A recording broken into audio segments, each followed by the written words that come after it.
نحمده ونصلي علی رسولہ الکریم اما بعد فاعوذ باللہ من الشیطان الرجیم بسم اللہ الرحمن الرحیم۔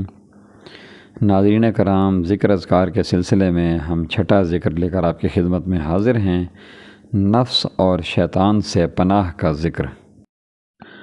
صلی اللہ علی حبیبہ سیدنا محمد وآلہ وسلم۔ اللہم فاطر السماوات والارض عالم الغیب والشہادۃ رب کل شیء وملیکہ، اشہد ان لا الہ الا انت اعوذ بک من شر نفسی وشر الشیطان وشرکہ۔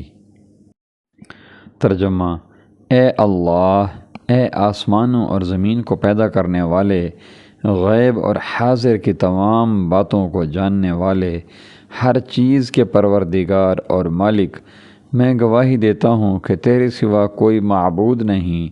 میں تیری پناہ میں آتا ہوں اپنے نفس کے شر سے اور شیطان کے شر اور اس کے شرک میں مبتلا کرنے سے۔